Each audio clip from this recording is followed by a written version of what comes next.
Muy buenas tardes, queridos televidentes de TLV1, en nuestro último programa, Dios mediante, del ciclo 2024, en el que habremos de agradecer, por supuesto, y lo hago ahora por anticipado, el acompañamiento que ustedes han tenido a bien brindarnos, así como sus comentarios a lo largo de todos los programas.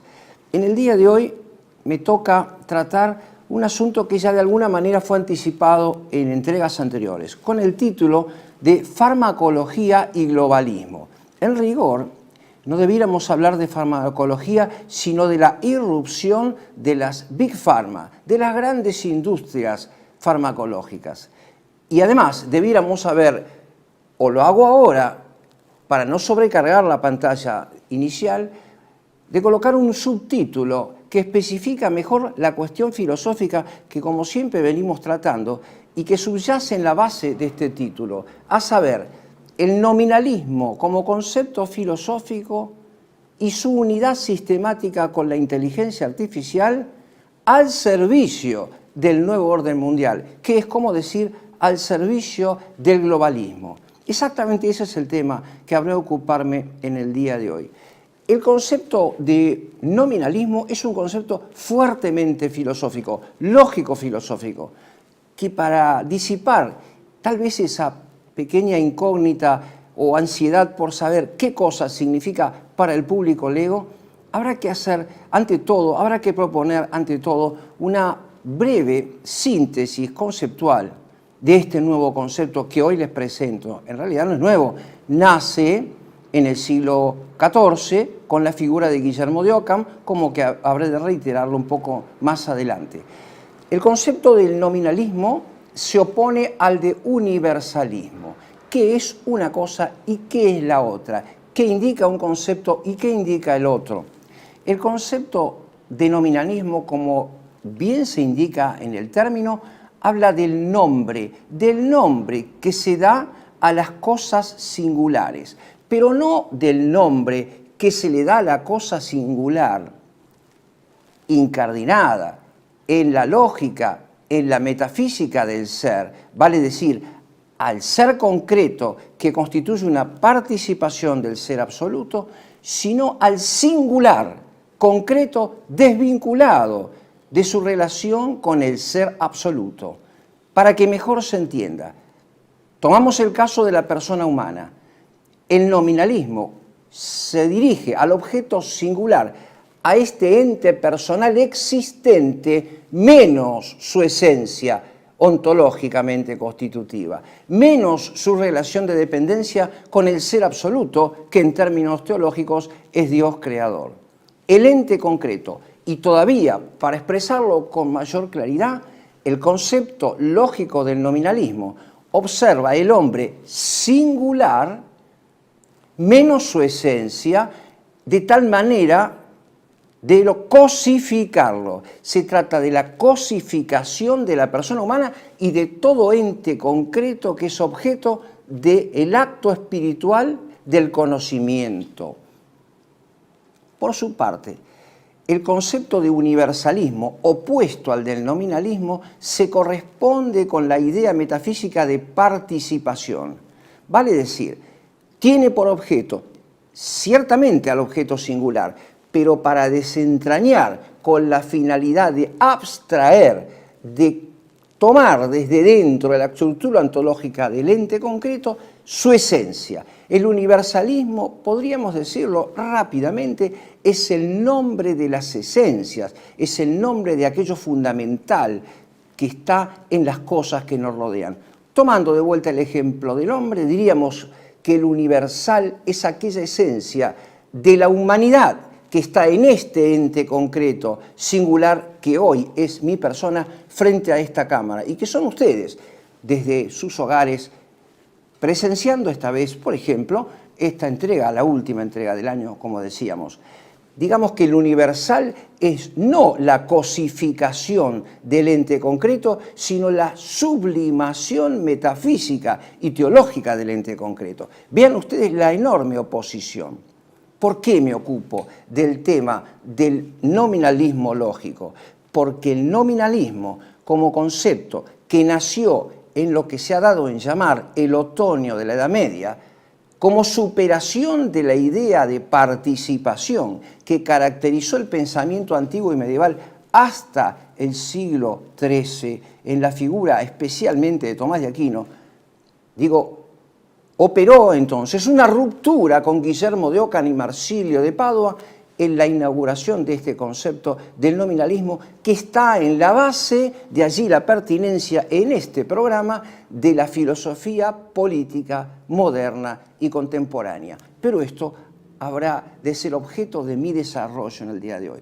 Brevemente, el concepto filosófico del nominalismo constituye la base filosófica profunda que sustenta el libertarianismo republicano y también al colectivismo marxista. Está en la base, para decirlo con una terminología todavía más arraigada, está en la base tanto del liberalismo político como de su forma económica por excelencia, que es el capitalismo. Habremos entonces de oponer estos conceptos para mostrar en un momento posterior, en la segunda parte, que ese nominalismo, concepto lógico filosófico, se habrá de convertir mediante la irrupción de las industrias farmacológicas en un nominalismo digital cibernético que constituye la base filosófica de lo que en programas anteriores llamé el ciberexistencialismo.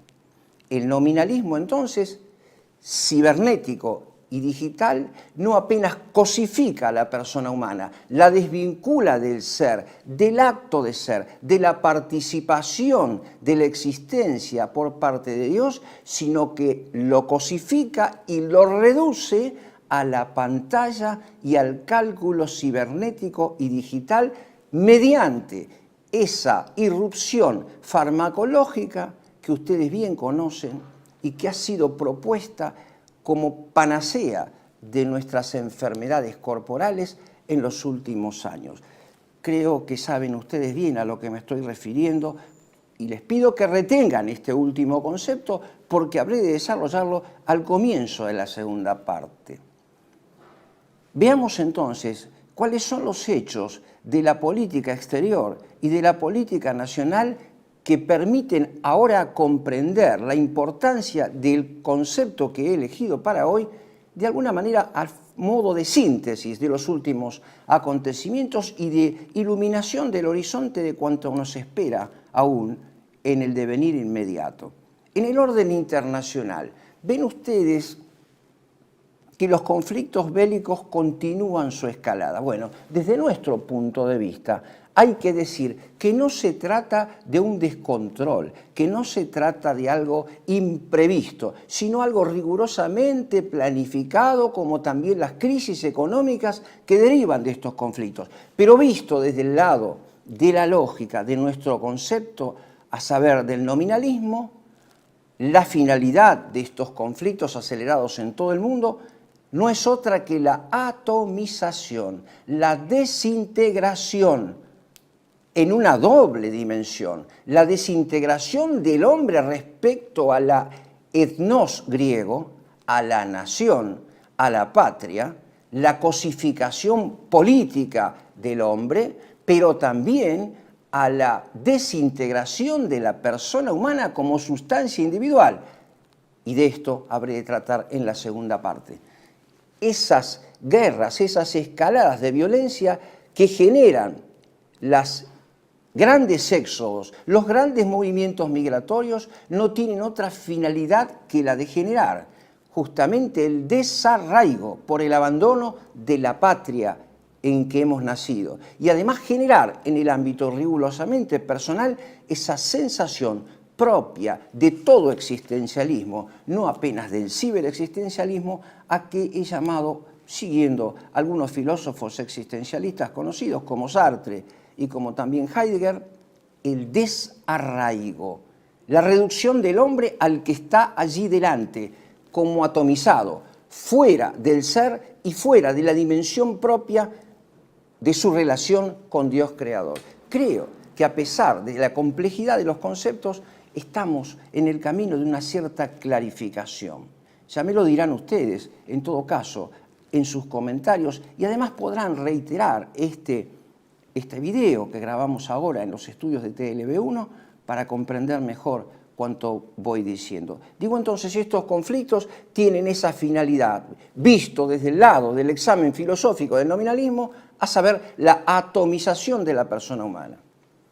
Otro de los grandes episodios que registra nuestra realidad política internacional lo constituye la reunión de los grandes centros de poder de nuestro continente con la referente por excelencia de la cuarta revolución industrial. Me refiero a la señora Ursula von der Leyen, que ha sido caracterizada por el señor Klaus Schwab en la última reunión de Davos 2024, enero 2024 en concreto, como la líder por excelencia de la cuarta revolución industrial.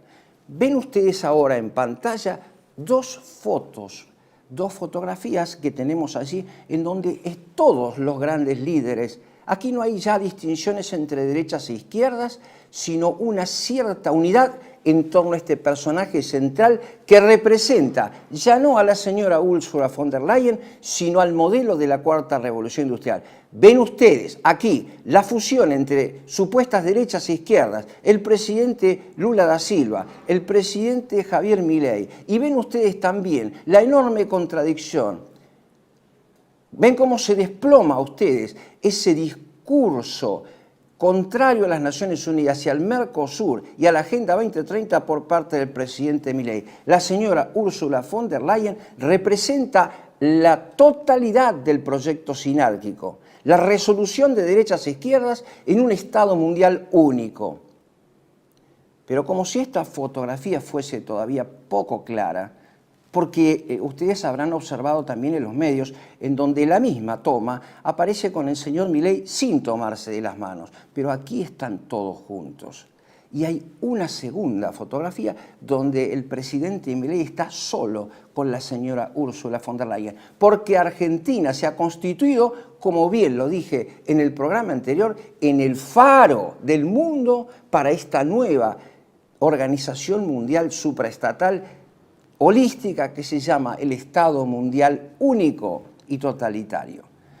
Creo que las fotos son suficientemente elocuentes como para que podamos ir un poco más adelante. ¿Ven ustedes en estas resoluciones, digo, sinárquicas, totalitarias, la totalidad del discurso del presidente Milei en Naciones Unidas cuando critica la Organización de las Naciones Unidas, proponiendo el paso hacia formas superadoras? Lo mismo hizo Jorge Bergoglio cuando habló de la caducidad de las Naciones Unidas en favor de una síntesis globalista, abarcadora y anonadante. Allí están todos los motivos del nuevo orden mundial, cuya estructura interna, como vengo diciéndolo, a través de 20 entregas ya hasta el día de hoy, no es otra que la cuarta revolución industrial, cuyo concepto central, cuyo concepto sistemático duro, como se dice hoy, no es otro que el de inteligencia artificial. Todo esto es lo que ha ocurrido en la fusión de nuestro continente ahora, abandonando el Mercosur. Ese es el sentido, esa es la hermenéutica que le corresponde a la crítica de Milei contra el Mercosur. La disolución de las identidades en favor de una estructura anonadante y globalista. Eso significa la presencia de esta señora y los dichos del presidente Milei durante el curso de estos últimos días desde nuestra última entrega. En el ámbito local, cabe señalar otra cuestión de no menor importancia, que ya nos introduce un poco más de cerca al asunto que nos corresponde tratar en el día de hoy. Me refiero al afer, al caso de este diputado de Unión por la, no sé si decirles Unión por la Patria, ex Unión por la Patria, La Libertad Avanza, o en esa zona gris intermedia que todos hemos presenciado, se constituyó con motivo de la necesidad de conseguir los votos suficientes para aprobar esa reforma constitucional encubierta que llevó el título de Proyecto de Ley Bases y Puntos de Partida para la Organización de los Argentinos. bases y puntos de partida para la libertad de los argentinos, copia fiel del modelo alberdiano, ¿no? Como ustedes bien saben. Esa reforma constitucional estuvo no sometida a la libre discusión de intelectuales de la política, sino al interés. ¿Qué tiene que ver esto con el concepto del nominalismo? Es que la persona individual y aislada, fuera del ser y del bien y de la verdad, no es más que un animal de instintos que busca apenas el interés, y el interés especialmente económico. Yo en esto quisiera proponer una cierta matización de algunos tratamientos que yo escucho en el día a día y que se leen en los diarios, que se escuchan en la conversación cotidiana. El aspecto económico de la vida política no es de menor importancia, es de importancia cronológicamente primaria, pero cualitativamente solo secundaria. Quiero decir con esto que el problema que nos atañe hoy a los argentinos no es solo de naturaleza económica. Detrás de los economicistas capitalistas hay un corrupto, y el corrupto adolece de una enfermedad de su alma, de una enfermedad moral. Y detrás de la enfermedad moral hay el entorpecimiento de la razón.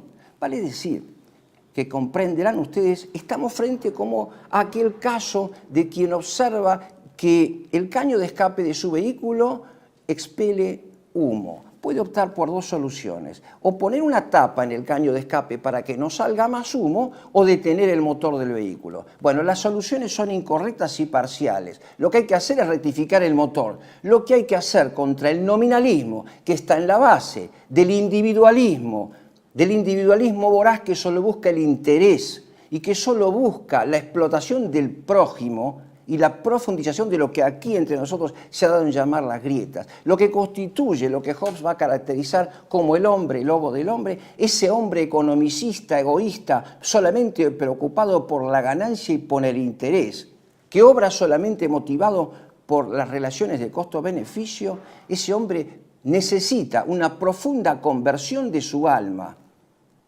Esa es la manera en que no salga humo del alma, que no salga humo del caño de escape. Esa es la rectificación del motor a la cual me apoyaba recién como referencia lo más gráfica que pude para mostrarles esta pertinencia de conceptos económicos, políticos y fuertemente filosóficos, como digo.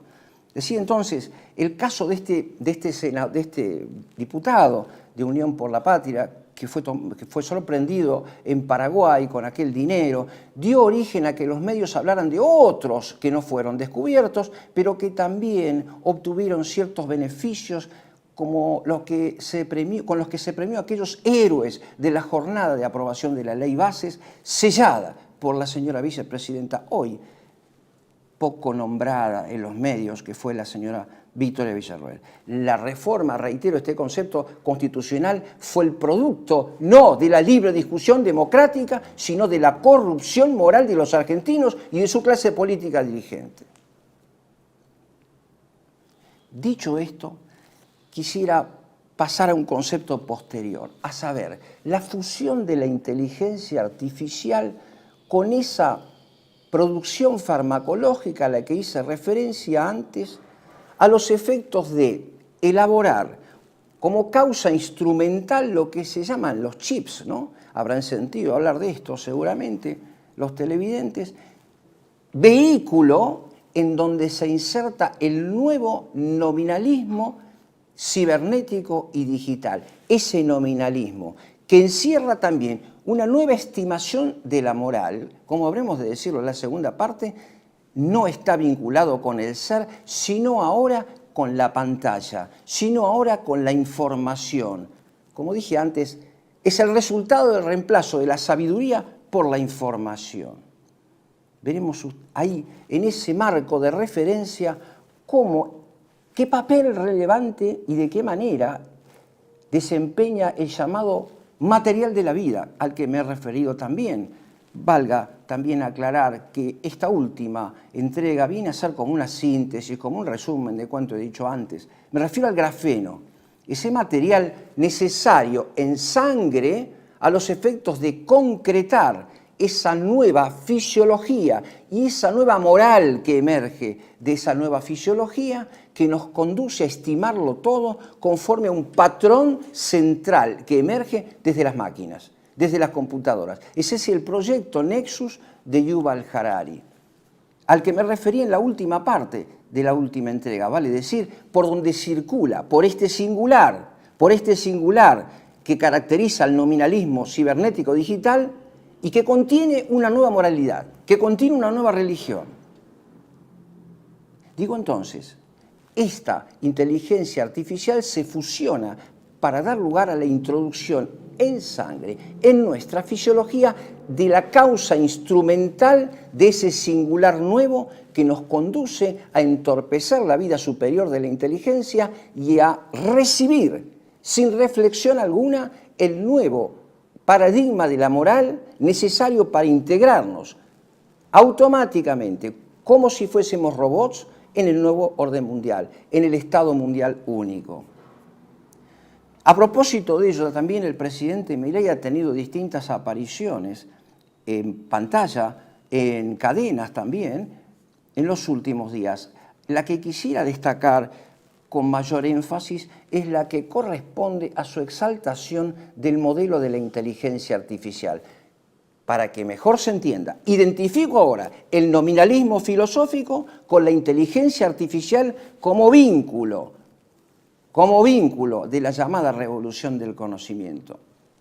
Les pongo en pantalla, a los efectos de ilustrar mejor cuanto venimos diciendo, un video de apenas 2 minutos en donde el presidente Milei destruye el concepto teológico de creación, introduce la teoría darwinista de la evolución y subraya el rol relevante de la inteligencia artificial. Nuestro país, dado el cambio de época que esto significa tanto para nuestra nación como para la humanidad en su totalidad. Para entender el salto civilizatorio ante el que estamos, debo remontarme primero al origen de nuestra especie hace cientos de miles de años, cuando no éramos más que un simple animal con la capacidad de reconocer patrones. Esto nos permitió desarrollar tecnología y construir sobre lo construido. Primero fue la conquista del fuego, luego la escritura, luego el dominio del metal, posteriormente la imprenta a escala, luego la electricidad, y así terminamos desarrollando la computación y la Internet, que nos permiten procesar y transportar cada vez más bytes de información por segundo, al punto de hoy poder comunicarnos en tiempo real de una punta a otra del planeta, como si se tratara de telepatía. La inteligencia artificial no es ni más ni menos que el último peldaño de esta larga cadena de destino humano. Una cadena que, como el desarrollo económico, tiene la forma de una función exponencial. Hoy, tanto el procesamiento de información, o sea, los microprocesadores presentes en cada placa de video, como también su transferencia, o sea, el ancho de banda de Internet, como también las herramientas informáticas, aumentan su capacidad de forma exponencial. Esta ¡opa! Es demasiado lunes.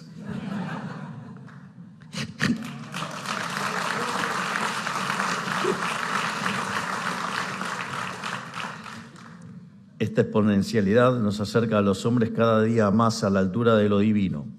Ante los ojos de nuestros antecesores, si yo le contara a Julio César que el humano puede volar, creería que nos convertimos en dioses. Si yo le contara a mi abuelo que hoy le estamos enseñando a pensar a un conjunto de metales y piedras, pensaría lo mismo. Con posterioridad a esto, el presidente ha tenido otra participación en una nueva internacional. Esta no es la internacional socialista, pero por analogía es una internacional. La internacional que se llama Conferencia Política para la Acción Conservadora. Ha dicho allí el señor presidente que sintetiza en esta revolución informática la gestión de gobierno a la que caracteriza como política del poder. Observen ustedes que solamente se puede comprender la política como poder desde la perspectiva del singularismo nominalista.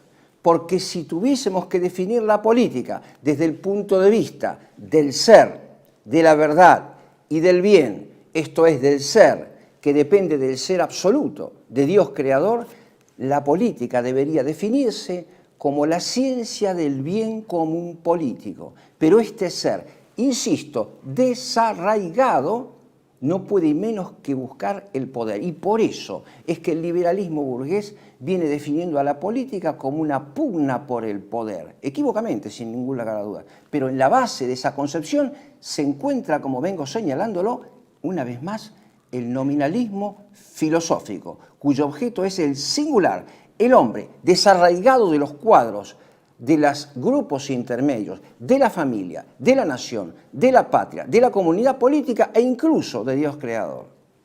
Su objeto es entonces, digo, el interés. El nominalismo, reitero, es fundamentalmente, esencial y prioritariamente economicista. ¿Comprenden ustedes un poco ahora cómo van alcanzando cierta unidad aquellos conceptos, aquellos discursos políticos que ustedes escuchan diariamente, semanalmente? Digo entonces, aquí el presidente Milei une tres grandes ejes. Como decía, el primero, el de la revolución informática al que acabo de referirme. El segundo, a la concepción de política como poder. Esto es poder, política como poder, dice enfáticamente en el video que ustedes van a ver y pueden continuar viéndolo ustedes un poco más adelante, inclusive. Pero también va a decir que el tercer eje es justamente la batalla cultural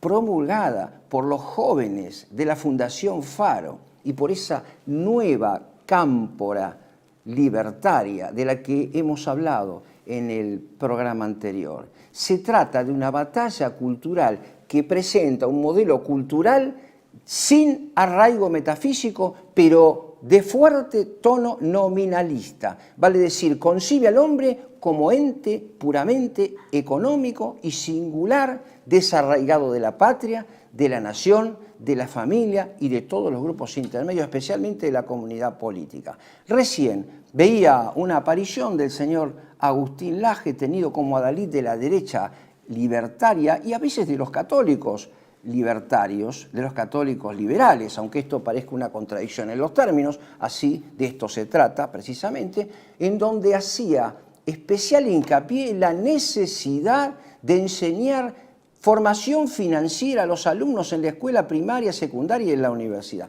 Bueno, creo que sobran los comentarios para abonar la tesis que vengo defendiendo. El nominalismo en la base ética de un nuevo paradigma, el paradigma materialista que une libertarios con marxistas, a saber, el paradigma del economicismo radical.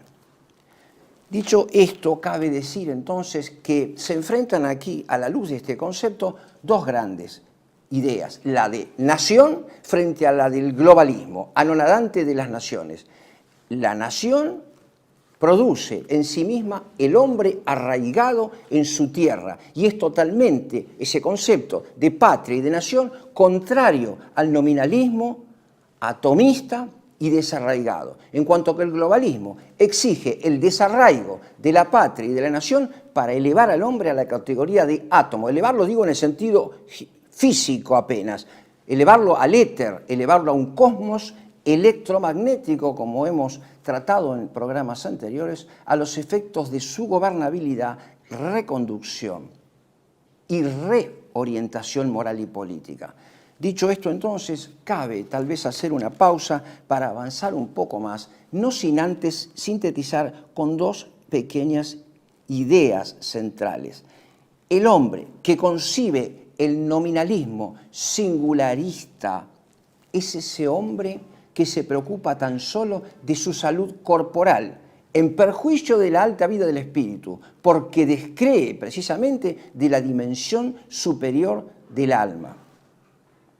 Como consecuencia de ello, según vengo diciéndolo, el nominalismo está en la base de aquel hombre preocupado solo por su subsistencia inmediata. Y esto es lo que explica, queridos televidentes, que aún de los mejores intencionados entre nosotros, a saber, si son interrogados acerca de cuál es el problema más importante que nos aqueja, seguramente la respuesta va a ser de tono liberal y marxista. Van a respondernos que les interesa tan solo el devenir económico. Pero esto es el resultado de años de cultura, de décadas, de 50, casi 100 años, por decir estimativamente, desde 1853 en adelante, el etos economicista burgués que conduce al marxismo y que está en la médula de la Constitución argentina, que ha infestado el nacimiento de nuestro Estado desde por lo menos 1853 en adelante, con el etos iluminista de la Constitución jurídica alberdiana. Dicho esto, entonces, yo les propongo una pausa para entrar en la parte ya, digamos, resolutoria de mi exposición de hoy, a saber, la cuestión de cómo ingresa ahora esa causa instrumental del nuevo nominalismo cibernético digital en la fisiología de la persona humana. Les propongo entonces una pausa. TLV1 se complace en anunciar que estará transmitiendo en su canal TLV1 Clips valiosos programas emitidos antes de la censura sufrida. El lienzo prohibido, el revés del derecho, combates por nuestra historia, disenso, historias de Malvinas, entre otros que podrán encontrar en este enlace.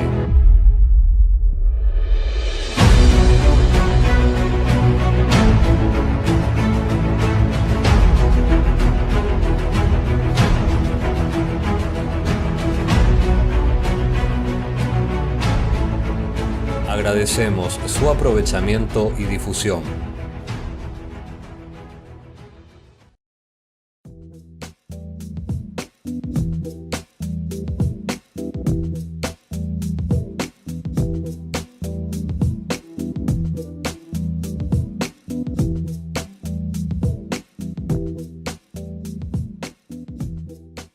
Decir siempre la verdad primero tiene un precio. Dependemos de tu ayuda. TLV1, toda la verdad primero.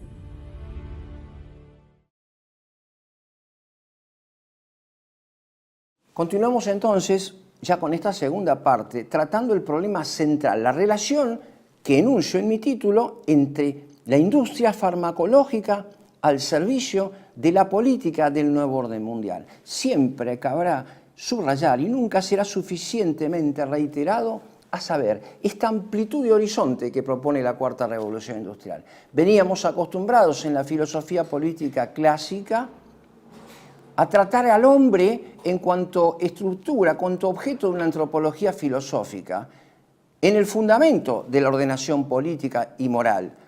Pero hoy, a la luz de las nuevas perspectivas de la Cuarta Revolución Industrial, cabe examinar ya la composición biológica del hombre como precedente, como propedéutica del nuevo orden mundial. Me refiero, el fundamento concreto de mi afirmación ahora no es otro que los textos también de Yuval Harari, filósofo de la Cuarta Revolución, mejor dicho, ideólogo de la Cuarta Revolución Industrial, en el cual dice que la felicidad política y moral del hombre es el producto de la elaboración de fármacos en los laboratorios, es el producto de la manipulación del genoma humano, es el producto de la manipulación con fundamentos éticos del hombre a los efectos de procurarle un placer duradero y una exención de los dolores. Me he referido a esto en oportunidades anteriores. Digo entonces, ¿de qué manera ingresa ese causa instrumental a la fisiología de la persona humana? Ante todo, cabe aclarar aquí que voy a referirme a los actos humanos voluntarios. Siempre la Cuarta Revolución Industrial buscará nuestro consentimiento para operar. Es difícil que lo hagan por vía absolutamente coercitiva. Digo, entonces es importante aquí tratar brevemente en el espacio del tiempo que puedo disponer de la atención de ustedes acerca de los actos morales. Un acto moral es perfecto cuando poseemos pleno dominio del principio de esos actos morales, la base teórica necesaria, teórica práctica para obrar, de la comprensión de los medios buenos que conducen al fin honesto, que es el bien honesto, que es la justicia que caracteriza ese bien honesto. Decía entonces, lo que se llama la proporcionalidad de los bienes, el medio, el fin y el principio, los tres deben ser buenos para que el acto voluntario sea perfectamente bueno. Un acto voluntario es perfectamente, bueno, reitero, cuando poseemos dominio del principio, de los medios y de los fines. Digo entonces, frente a la propuesta de determinada estrategia o táctica mejor para mejorar, por ejemplo, nuestra salud corporal, que es el énfasis, es el objeto principal del nominalismo cibernético y digital, la preservación de la salud corporal del ente concreto aislado. Tomemos este lenguaje propio de la Cuarta Revolución Industrial. Digo, esa estrategia de la recepción voluntaria del fármaco podrá encontrarnos frente a la ejecución de actos morales perfectos. Frente a esto, naturalmente, no cabe más que el más radical rechazo. Es penoso señalar que he tenido ocasión de leer, con ocasión justamente, reitero, de la aparición de aquellos fármacos, algunas fundamentaciones pretendidamente morales con base en Tomás de Aquino y en la auténtica tradición católica apostólica romana. Me refiero en concreto a los documentos emitidos por la Fraternidad Sacerdotal San Pío X en favor de la licitud moral de la recepción de aquellas soluciones que eran el resultado de las más aberrantes actitudes frente a la persona por nacer. Creo que me entienden, a pesar de lo difícil que sea en esta época de libertades de expresión, justamente hablar con ustedes de estos temas en pantalla. Digo el acto voluntario libre. Se le opone el acto involuntario, completamente involuntario, cuando existe una presión, una coacción de tal dimensión que resulta insuperable. Me refiero, por ejemplo, al caso de Santa Áñez. Creo que en alguna oportunidad lo he referido. Santa Áñez es una santa de la Iglesia Católica que se expresó de esta manera frente a sus verdugos que pretendían matarla previamente a violarla. Si me violáis, no lograréis más que agigantar la corona de mi martirio. Aquí no hay voluntad alguna. Pero hay ahora una gradación de actos y de presiones exteriores para que consintamos con las soluciones aberrantes del globalismo que combinan nuestra voluntad y nuestra ignorancia en mayor o en menor medida. Fíjense ustedes que hay una cierta presión exterior para que hagamos las cosas lícitas. Por ejemplo, podrían obligarme a que yo pague los impuestos, pero que pagar los impuestos es un acto lícito, la coacción exterior para realizar actos lícitos. Disminuye nuestro mérito, sin duda alguna, porque debemos obrar, Platón cito, como si la justicia positiva no existiera y debemos hacer el bien aunque la ley positiva no nos obligara. También existe una presión exterior para realizar lo que es ilícito. Y aquí ya nos colocamos delante del problema que nos ocupa.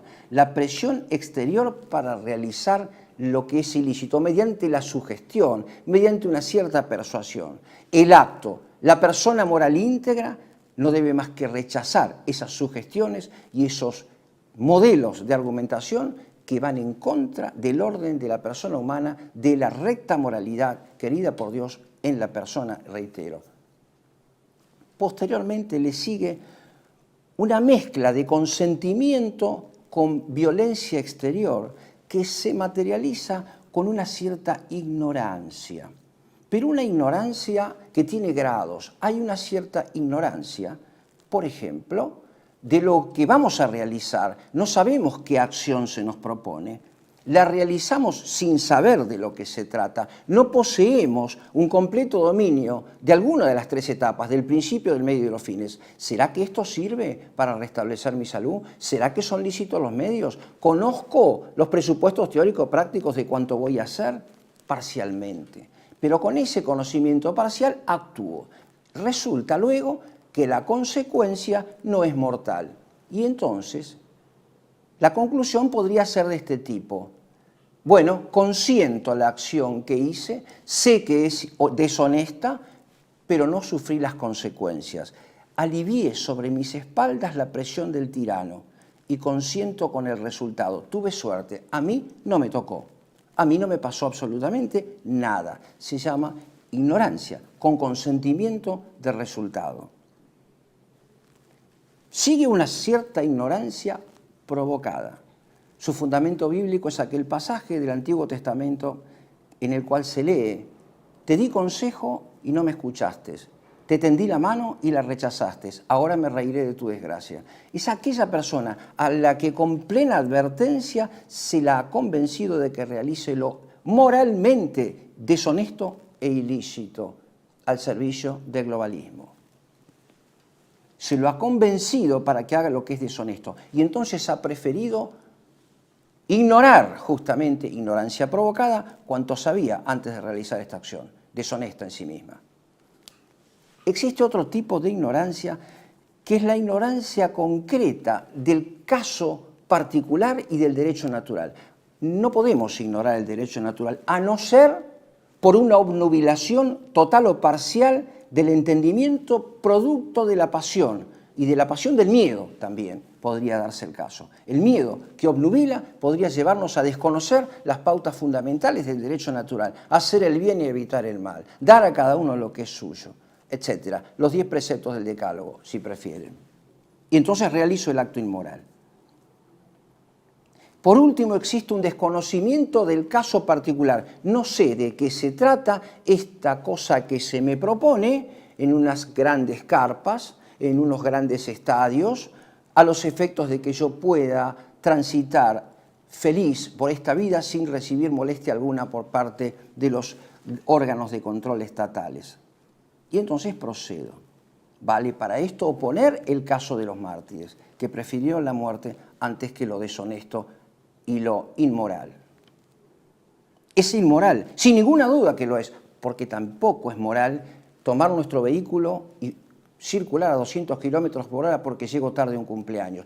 No es moralmente lícito tal acción que pone en peligro la vida propia y la de los demás. Esto tampoco es absolutamente admisible porque presupone la muerte de otro para alcanzar la vida propia. En el menor de los casos y en el peor, la liquidación de la especie humana tal cual la hemos conocido hasta ahora.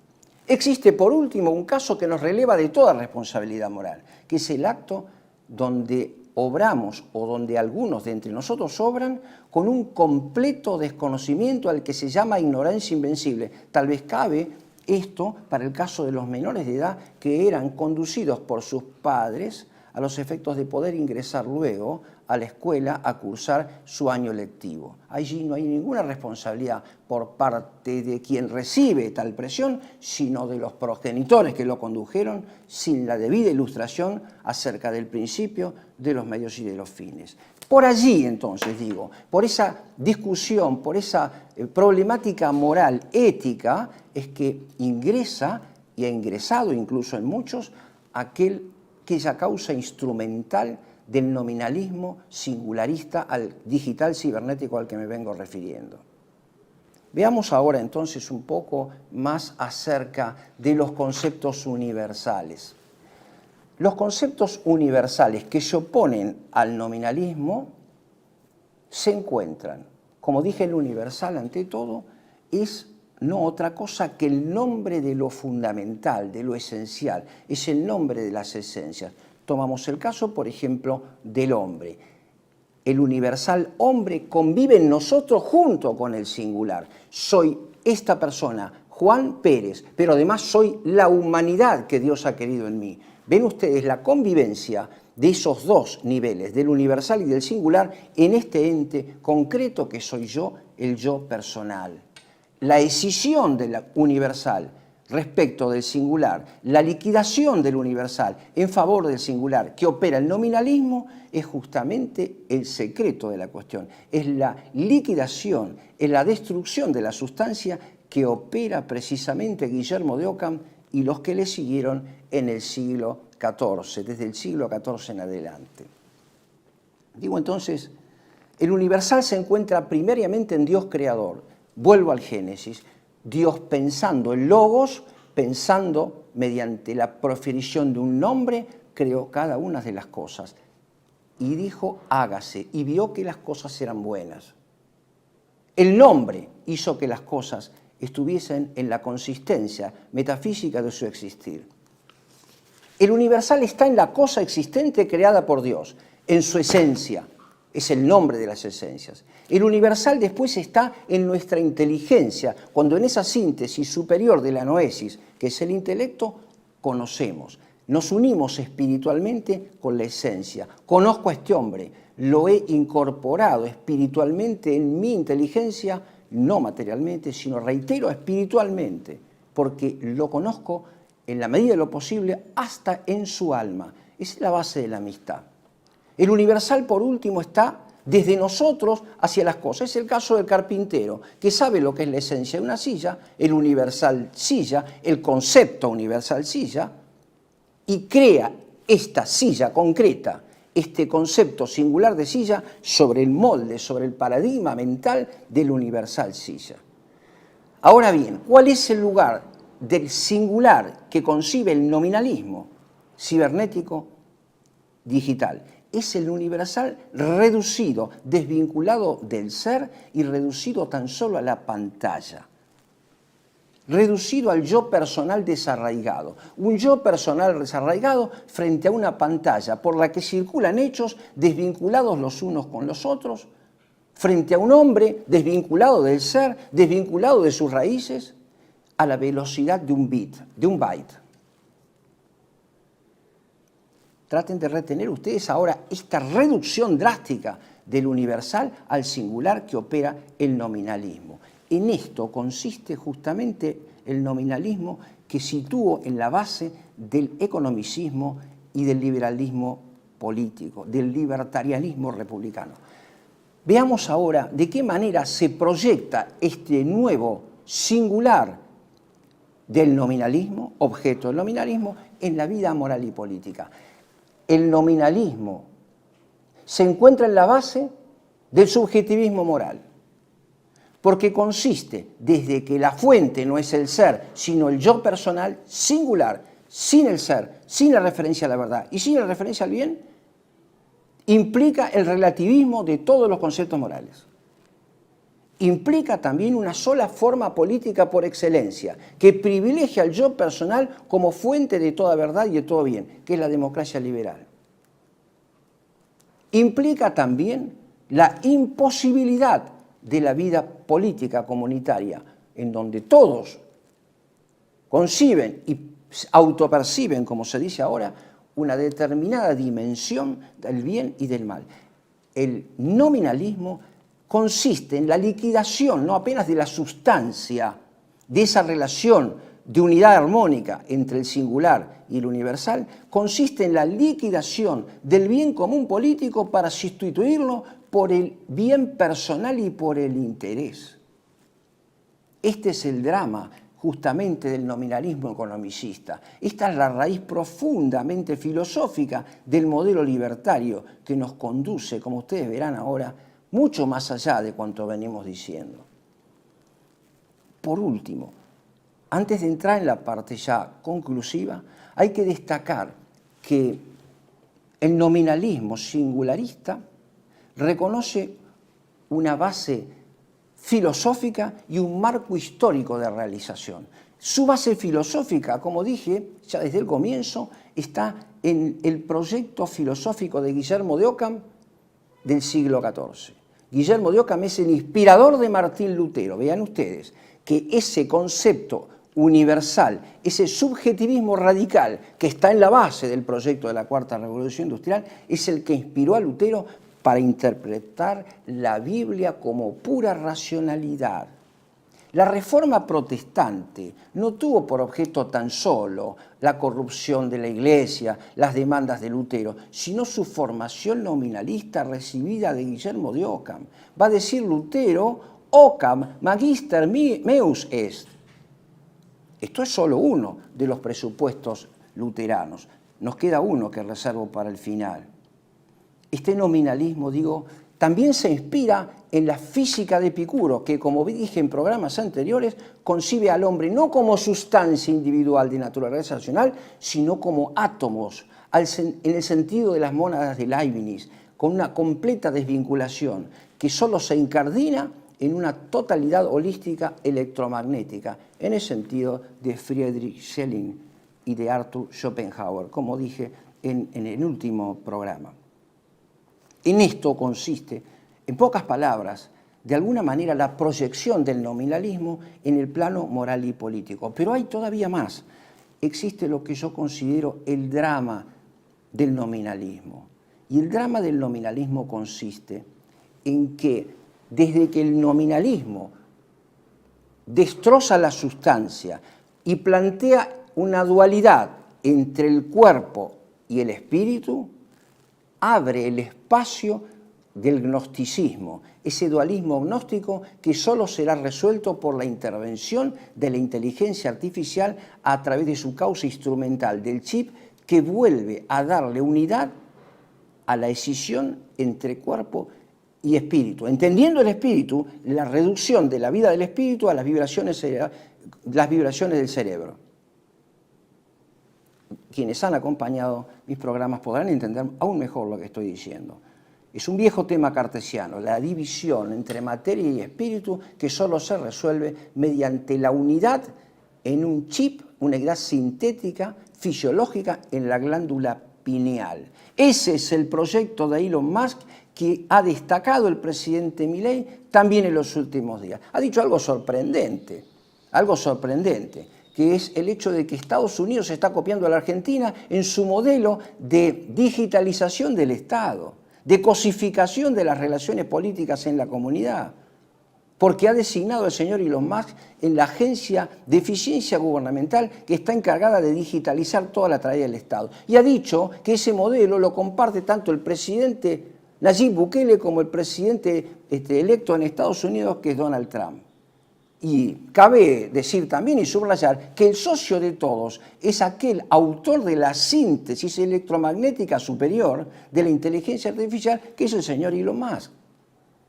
Ven ustedes cómo cobra absolutamente sentido. Cabe destacar también, a propósito de esta síntesis claramente sinárquica, dos cuestiones. Primeramente, la impostación de una nueva moralidad a través de este nominalismo singularista. El presidente Milei no se cansa de insistir en la inoculación de un etos de raíz judaica que no tiene nada que ver con el etos cristiano que nos caracteriza, cuanto menos desde la evangelización de América hasta los resabios católicos que quedan en nuestros días. No tiene nada que ver con nosotros. Está impregnado en el sentido común de los argentinos, por más que hubiesen abandonado por la apostasía, por la protestantización de la Iglesia, la auténtica fe católica. Cabe destacar también que el presidente Milei habló, como dije antes, en lo que se llama la Conferencia Política para la Acción Conservadora, que es una internacional norteamericana. Vale decir que la síntesis se produce entre todos los sectores de poder. Vale decir, esta es la concreta expresión del unipolarismo al que me he recibido como superación del multipolarismo al que nos venían acostumbrando las Naciones Unidas en los últimos años. Ven ustedes la totalidad de los motivos de esta cuarta revolución industrial. Digo entonces, esta síntesis se ve coronada ahora por una síntesis todavía superior. Hablé del pléroma en el programa anterior, pero de un pléroma teológico en el sentido de teología natural, no sobrenatural.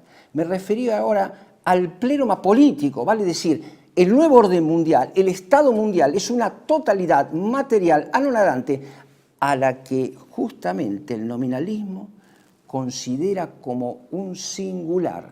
¿Cuál es la diferencia?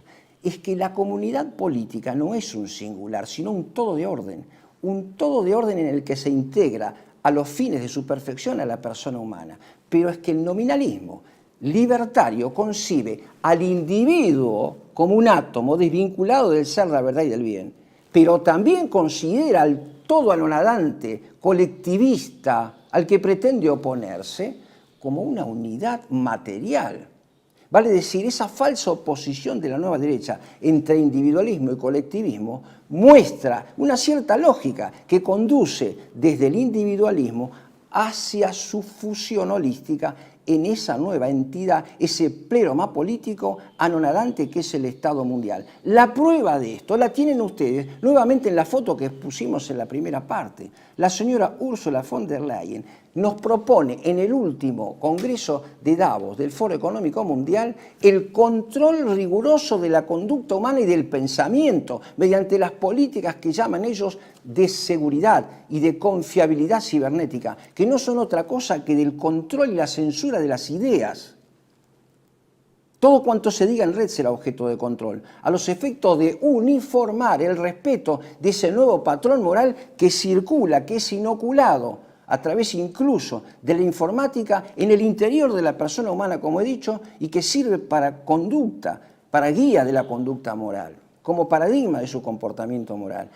Digo, esa unidad total, holística, no es más que la resolución del libertarianismo en su opuesto, pretendidamente opuesto, que es el colectivismo. Vale decir, el presidente Reagan estaba en lo cierto cuando planteaba ya en la base del republicanismo, del cual son deudores todos estos señores, la oposición entre individualismo y colectivismo. Lo que no dijo es que la nueva derecha se propone, la nueva derecha, el neoconservadorismo con nuevo nombre, la síntesis del libertarianismo republicano en el colectivismo radical de la República Mundial.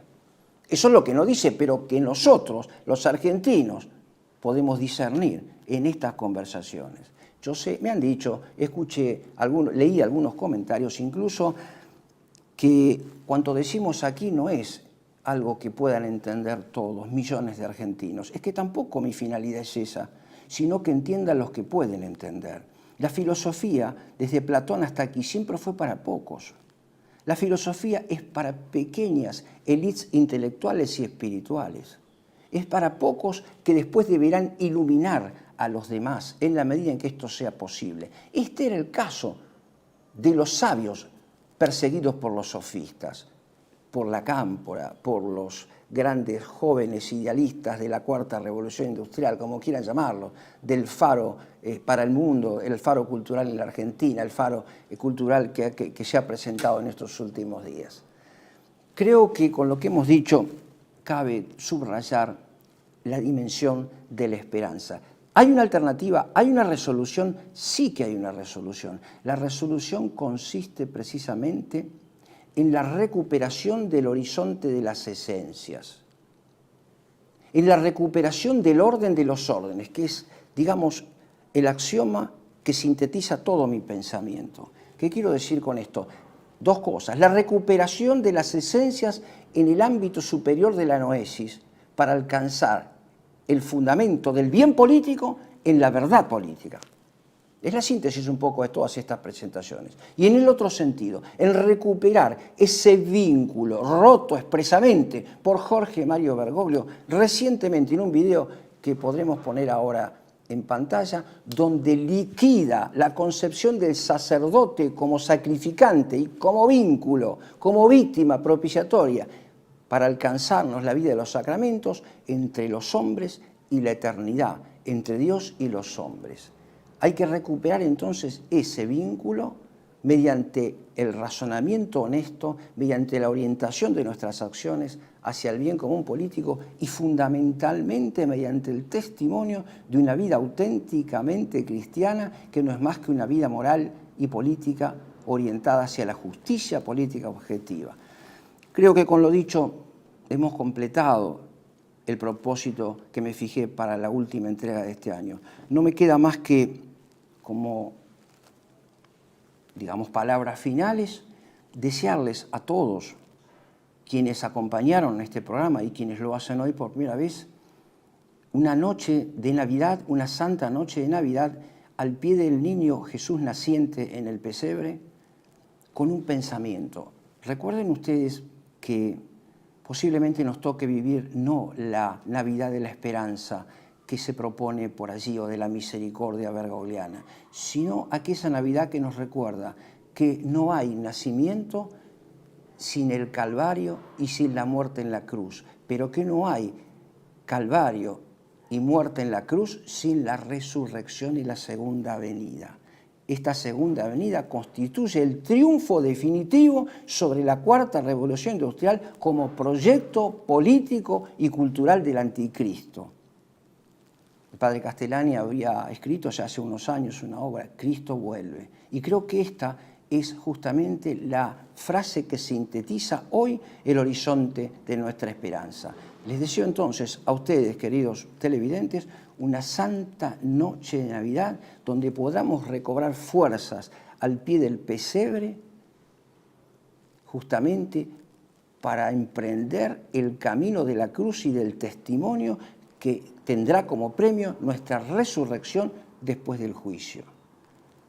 Les deseo entonces una santa Navidad y un muy feliz santo año de 2025. Y muchas gracias por su acompañamiento.